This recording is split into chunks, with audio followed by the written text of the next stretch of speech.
Hello guys, it's your girl Thea here. I'm a 43-year-old woman who has come to you with an interesting story.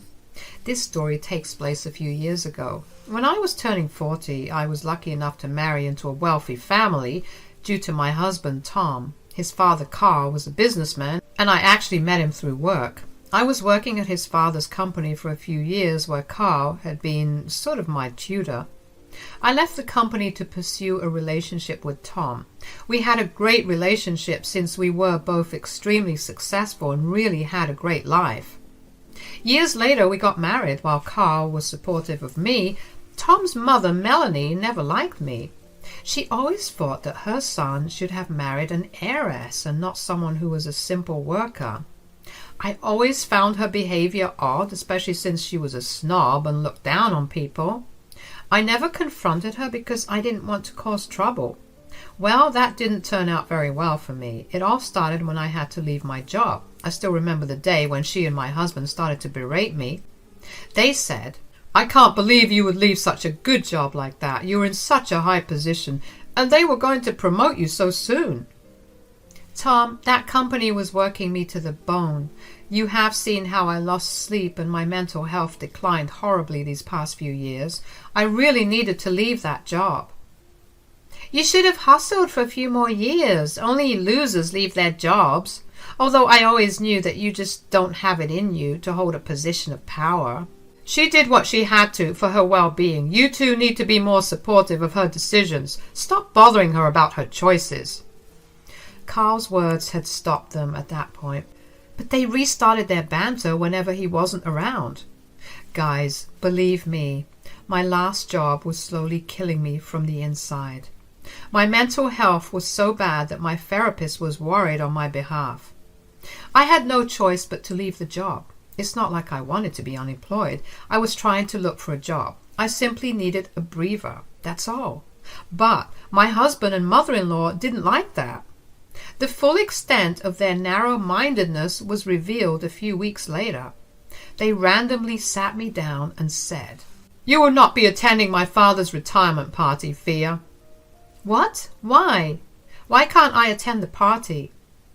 "Do you seriously have to ask? Your jobless status is an embarrassment to our family. We can't allow you to spoil the party. This is important for my dad." "That's right. I don't want people gossiping about Carl's useless and jobless daughter-in-law. People need to only talk about his accomplishments and not gossip about you." "But I really want to be there for Carl. He had been a mentor to me. I am his family too. You can't just push me away." "Oh, please. I won't let you embarrass my husband at the retirement party. If you had any shame, you would have suggested staying back yourself. You better not show up and soil our elite status, Thea." "Is this what you think too, Tom?" "Of course I do. Mom is absolutely right. No one wants a loser at a party like that. You better stay home. I won't ask you again." I couldn't believe what my husband and mother-in-law just did to me. They said that they were ashamed of me. The way Tom was behaving hurt me the most. He had turned into a horrible husband, and this incident just made things worse. I cried my eyes out that day and felt worthless. Tom didn't even comfort me and went to sleep instead. I was a mess, and my fragile mental health just couldn't take it. It was one of the darkest days of my life. Carl wasn't told of Tom and Melanie's plan. I was told not to approach Carl about this, so I didn't. I really didn't want to cause trouble and ruin his day, so I kept my pain within myself. Carl probably knew something was wrong but didn't push the issue. But a few days later he called me into his study to talk about something. Tom was busy watching TV while Melanie was off to a kiddie party. Carl took that opportunity to sit me down and said, "Thea, I need to talk to you about something important. I had a bit of a chat with my assistant yesterday, and he said that you were not invited to my retirement party. Is it true?" "Yes, Carl. I'm not actually invited to your retirement party. I guess your assistant figured that out after reading the guest list." "May I ask whose decision it was to exclude you?" "Let me guess. Melanie's behind this, isn't it?" Carl was looking at me with a very serious expression. This man has been in a cutthroat industry, and he definitely didn't rise to the top by being stupid. He had eyes and ears everywhere, and his attention to detail is just brilliant. No wonder both Melanie and Tom are so scared of him. Surprisingly, he had a very good relationship, and he had often remarked that he admires me for my handwork.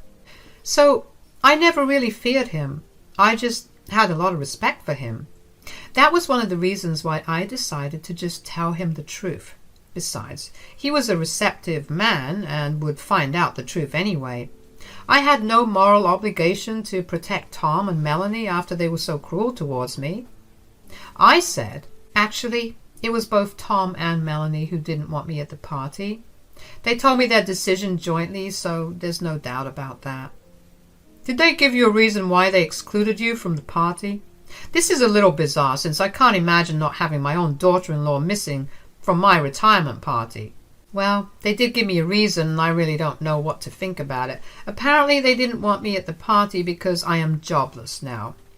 You know how much they hated it when I quit my last job. They think that it would be embarrassing to have to tell everyone how I am jobless now and depend on my husband's income. Carl looked a little taken aback by what I said. To be honest, I probably had the same, if not worse, expression on my face when they told me the reason. It was simply too bizarre. But, knowing their twisted mind, they probably thought this would be the best way to go about it. Tom and Melanie are pretty snobbish people who think people with no jobs are losers and freeloaders. I mean, they said that straight to my face already. I also haven't forgotten about the fact that Tom and Melanie were being downright unreasonable when I said that I was going to leave my job. Carl remembered that as well and said, I can't believe they're still holding on to their snobbish beliefs. It's just plain wrong. Melanie was always like that, but Tom has changed drastically over the years. I don't know where I went wrong with my son. I don't think you can be faulted for that, Carl. He almost always surrounds himself with snobbish people like him. Besides, he has a habit of showing off and doesn't like to settle for anything. I guess he wanted to have a wife earning big money, even if it mentally ended her. Tom is turning out to be an even worse husband than I had imagined. I don't even know why you tolerate that loser anymore. Is this the kind of marriage you wanted for yourself, Thea? Carl's words had me reeling back with a realization. For years, Tom had been acting very off, and his entitlement was rubbing me the wrong way. I tried my best to broaden his mental horizons, but he simply wouldn't back down from his snobbish thoughts. His mom's encouragement didn't help the case at all. After I left my job, Tom's change in behavior has been stark. He no longer regards me with respect and treats me like the dirt under his shoes. It was starting to wear me out, and I had some tough doubts about my marriage. So when Carl asked me that question, I said, I don't want this kind of marriage for myself, Carl. Ever since I left my job, Tom has been acting horribly towards me. It's like I don't even matter as a person anymore. I keep telling him that I will take a new job soon, but he has been calling me all sorts of names, like lazy, loser, and even gold digger. That's rich coming from him. Tom is the laziest man I have encountered in my life. That's why I don't let him meddle in my business as much. He never protested because he thought that ultimately he would take over everything once I retired. He does feel that way, Carl. I guess he thinks he doesn't need to try hard and to do well in life since he has your business. I can understand his thought process, but it's annoying how he doesn't do much, but still calls me a loser. Listen to me, Thea. Tom is an idiot. He doesn't deserve a hard-working woman like you. I supported you in leaving your last job because they were exploiting your skills and treating you badly. I have big plans for you, dear. You just don't know them yet. As for my son, he will regret treating you this way. One day his laziness and arrogance will catch up to him, and that day isn't very far away. Melanie will get her due deserts in time too. I really think I should separate from Tom, Carl. You have been like a father figure to me, and your words mean a lot to me. But I don't think I can tolerate this insane humiliation that Tom and Melanie are putting me through. I don't think I deserve this. I was serious about what I said. The more I thought about Tom's horrible behavior, the less I wanted to stay in the godforsaken marriage.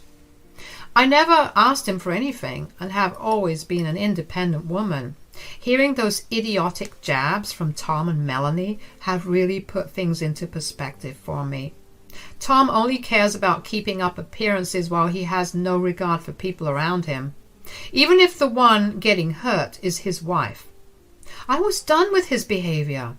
Carl's face also said the same thing. He said, "The decision is up to you, Thea. I was hoping that having a strong woman by his side would inspire him to work harder and not sit around like an entitled prince. But Tom has already shown me that he is useless as ever. I will support you in whatever decision you make, Thea. It's time you put yourself first." I'm glad you support my decision, Carl. You have no idea how much it means to me to be heard and have my feelings validated.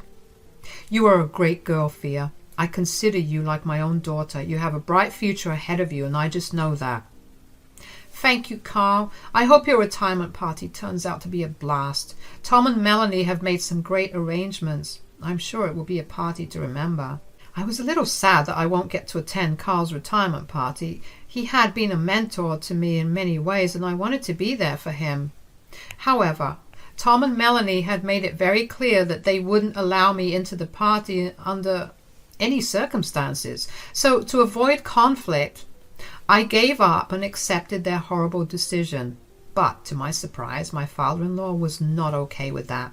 He said, "Oh, no, I will have none of that. If you think you won't be coming to my retirement party, you are dead wrong. You will join the party as my guest. I will send you an invite through my assistant. Don't worry." What? Are you sure about this, Carl? Tom and Melanie are not going to like this one bit. Well, I don't care about what they like. I want you at my retirement party. I will not have them exclude you. You are family, just like they are. You will be my guest of honor. Just be there, Thea. I actually have a surprise for you and them. Who knows, you might actually end up enjoying the party and getting back at Tom and Melanie for their horrible behavior. Carl laughed when he said that. I was a little suspicious of what he was planning, but I trusted him completely. Like I said, he was like a father to me, and we always had a great relationship. To be honest, he sounded and looked positively horrified when he discovered what his son and wife were up to.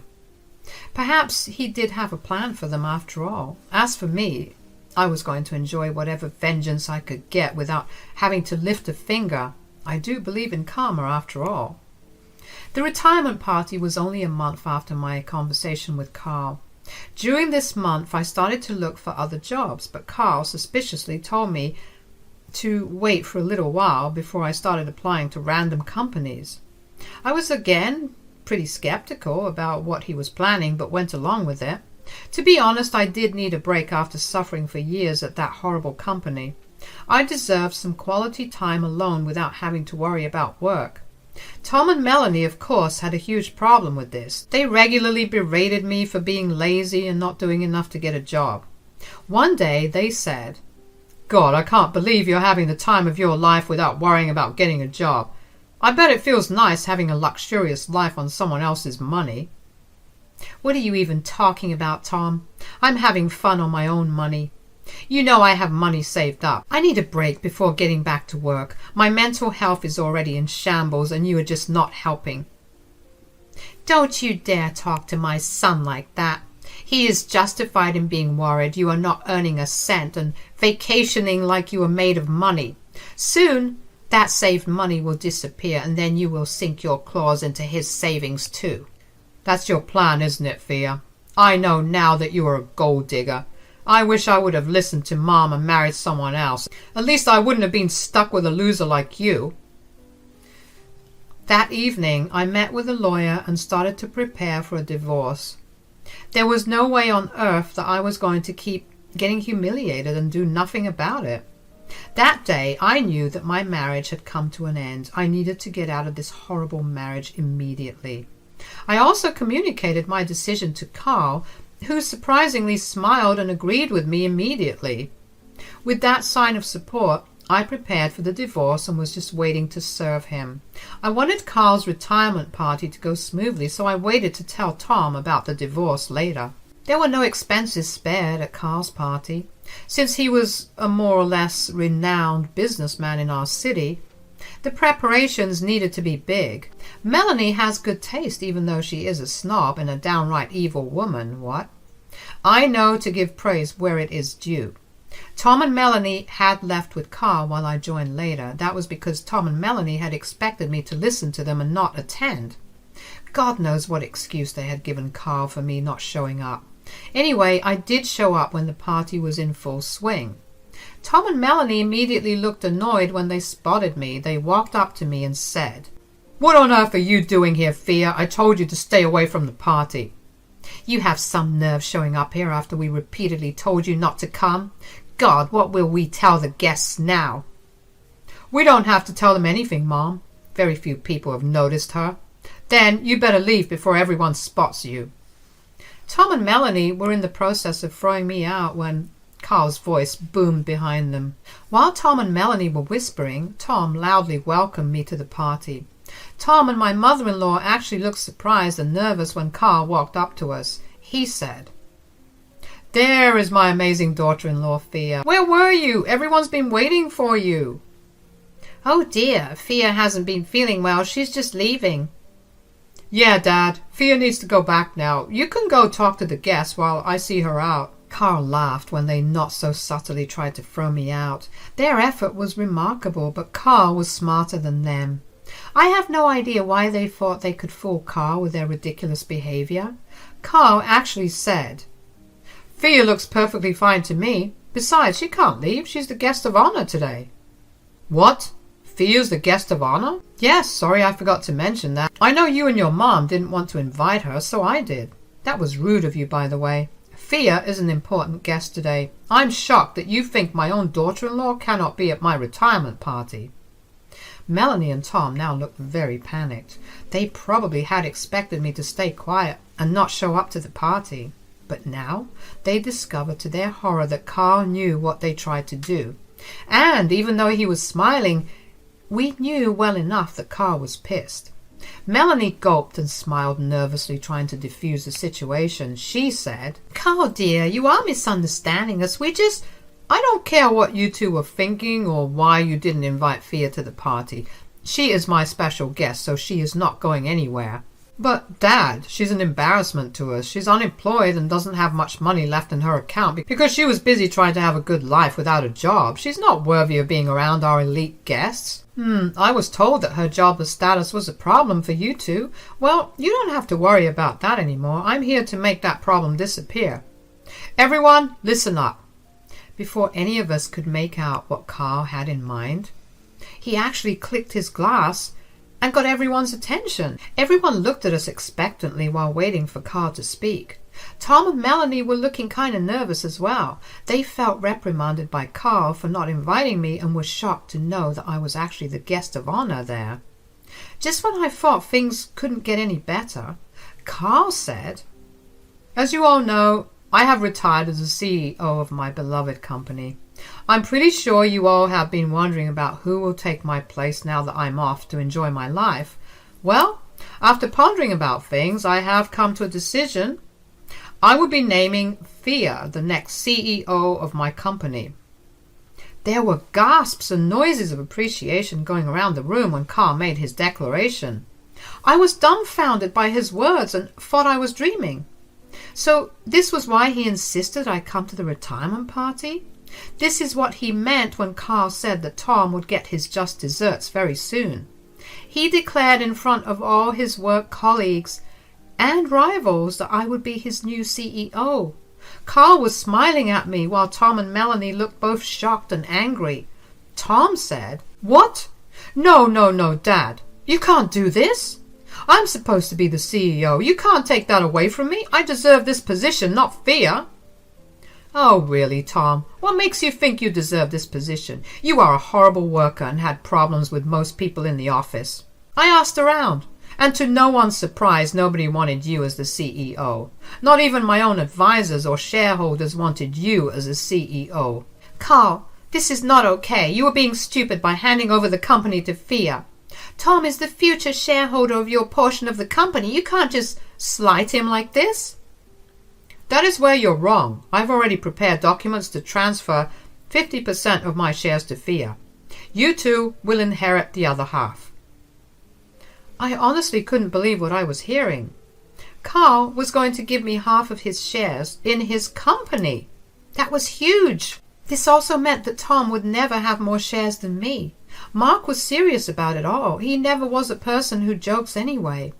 Tom and Melanie absolutely went crazy when Carl made those statements. They said, "This can't be happening. You can't do this, Dad. I'm your son. I deserve all of your shares."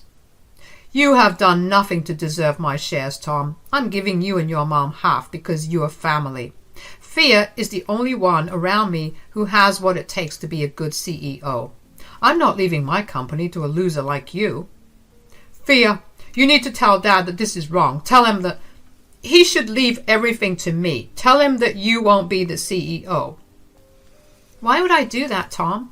If Carl wants to give me the responsibility, I will take it. Besides, you should be happy that I am finally getting a job.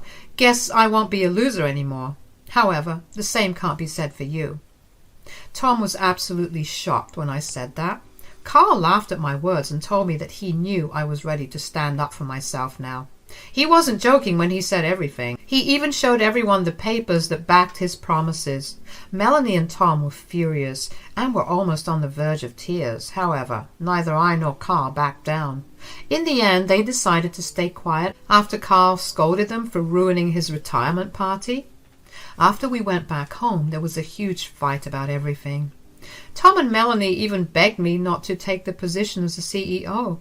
I had some choice words for them, and even Carl berated them for being so entitled and evil. It was then that I told Tom that I was going to divorce him.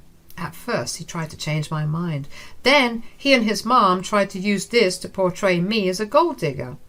Carl laughed at that and informed them that he knew about my decision, and it was made way before I even knew that he was making me the CEO. When everything failed, they resorted to begging again. Do you think I forgave Tom and Melanie? Do you think I simply moved on and tried to give my marriage another try?